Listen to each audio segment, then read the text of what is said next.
अब्रहा का अंजाम।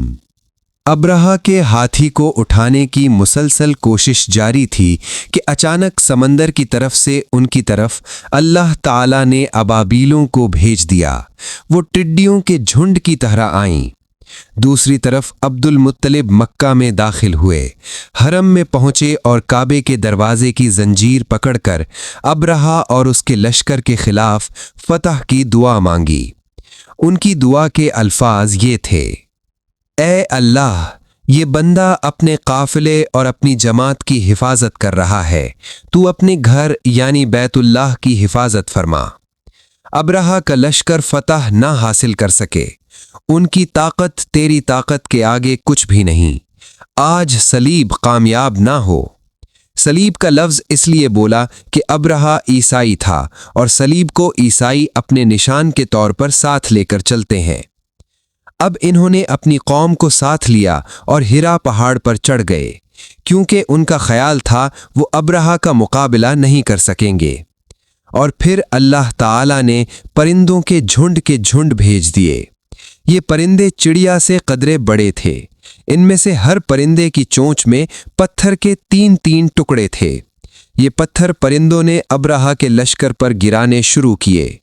जूं ही ये पत्थर उन पर गिरे, उनके टुकड़े टुकड़े हो गए। बिल्कुल इसी तरह जैसे आज किसी जगह ऊपर से बम गिराया जाए तो जिस्मों के टुकड़े उड़ जाते हैं। अब्रहा का हाथी महमूद अलबत्ता इन कंकरियों से महफूज रहा। बाकी सब हाथी तहस नहस हो गए।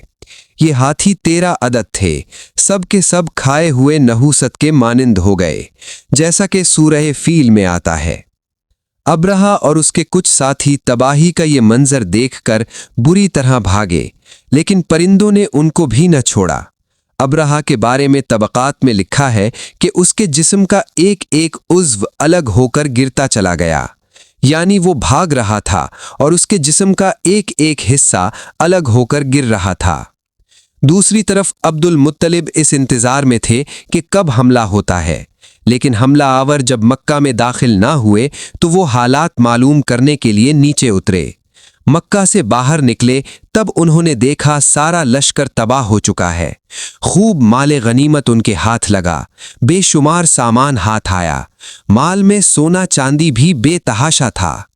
लश्कर में से कुछ लोग ऐसे भी थे जो वापस नहीं भागे थे, ये मक्का में रह गए थे। इनमें अब्रहा के हाथी का महावत भी था, जो महमूद को आगे लाने में नाकाम रहा था। हमारे नबी हज़रत मोहम्मद सल्लल्लाहु अलैहि वसल्लम इस वाक़े के चंद दिन बाद पैदा हुए। आप जिस मकान में पैदा हुए वो सफ़ा पहाड़ी के करीब था।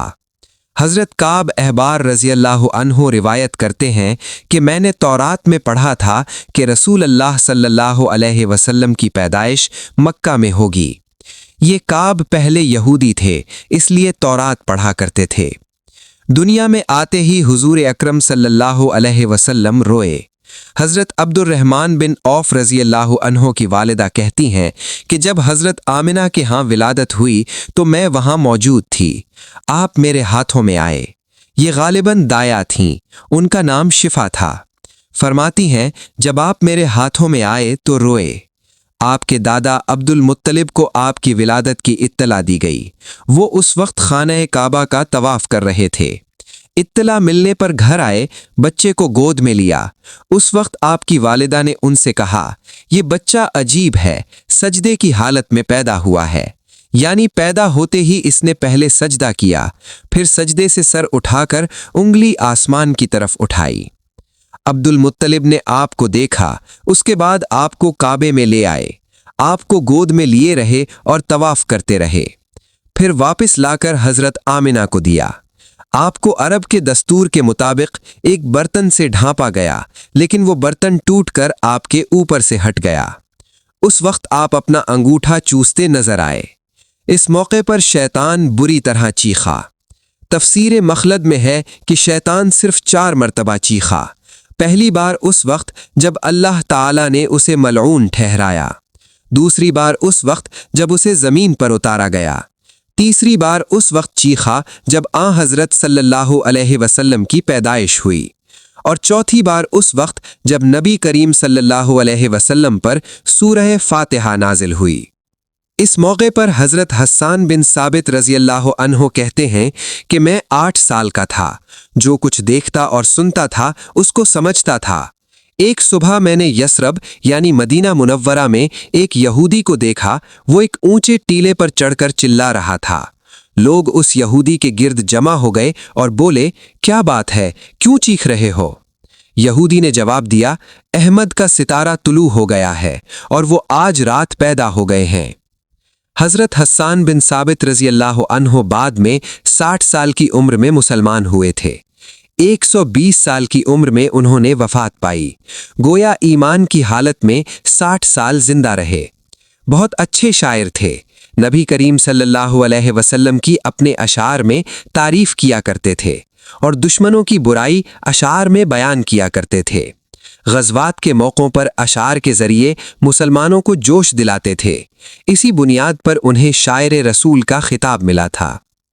حضرت کعب احبار رضی اللہ عنہ فرماتے ہیں کہ میں نے تورات میں پڑھا ہے کہ اللہ تعالیٰ نے حضرت موسیٰ علیہ السلام کو حضرت صلی اللہ علیہ وسلم کی ولادت کے وقت کی خبر دے دی تھی، اور حضرت موسیٰ علیہ السلام نے اپنی قوم بنی اسرائیل کو اس کی اطلاع دے دی تھی۔ اس سلسلے میں انہوں نے فرمایا تھا، تمہارے نزدیک جو مشہور چمکدار ستارہ ہے، جب وہ حرکت میں آئے گا تو وہی وقت رسول اللہ صلی اللہ علیہ وسلم کی پیدائش کا ہوگا۔ یہ خبر بنی اسرائیل کے علماء ایک دوسرے کو دیتے چلے آئے تھے، اور اس طرح بنی اسرائیل کو بھی حضرت کی ولادت کا وقت یعنی اس کی علامت معلوم تھی۔ حضرت عائشہ رضی اللہ عنہا سے روایت ہے کہ ایک یہودی عالم مکہ میں رہتا تھا۔ جب وہ رات آئی جس میں حضرت صلی اللہ علیہ وسلم پیدا ہوئے تو وہ قریش کی ایک مجلس میں بیٹھا تھا۔ اس نے کہا، کیا تمہارے ہاں آج کوئی بچہ پیدا ہوا ہے؟ لوگوں نے کہا، ہمیں تو معلوم نہیں۔ اس پر اس یہودی نے کہا، میں جو کچھ کہتا ہوں اسے اچھی طرح سن لو۔ آج اس امت کا آخری نبی پیدا ہو گیا ہے، اور قریش کے لوگوں وہ تم میں سے ہے، یعنی وہ قریشی ہے۔ اس کے کندھے کے پاس ایک علامت ہے، یعنی مہر نبوت ہے۔ اس میں بہت زیادہ بال ہیں، یعنی گھنے بال ہیں، اور یہ نبوت کا نشان ہے، نبوت کی دلیل ہے، نبوت کی دلیل ہے۔ اس بچے کی ایک علامت یہ ہے کہ وہ 2 رات تک دودھ نہیں پیے گا۔ ان باتوں کا ذکر پرانی کتب میں موجود ہے۔ علامہ ابن حجر نے لکھا ہے کہ یہ بات درست ہے، آپ نے 2 دن تک دودھ نہیں پیا تھا۔ یہودی عالم نے جب یہ باتیں بتائیں تو لوگ وہاں سے اٹھ گئے۔ انہیں یہودی کی باتیں سن کر بہت حیرت ہوئی تھی۔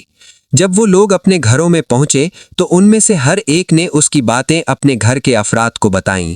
عورتوں کو چونکہ حضرت آمنہ کے ہاں بیٹا پیدا ہونے کی خبر ہو چکی تھی، اس لیے انہوں نے اپنے مردوں کو بتایا، ذرا چل کر مجھے وہ بچہ دکھاؤ۔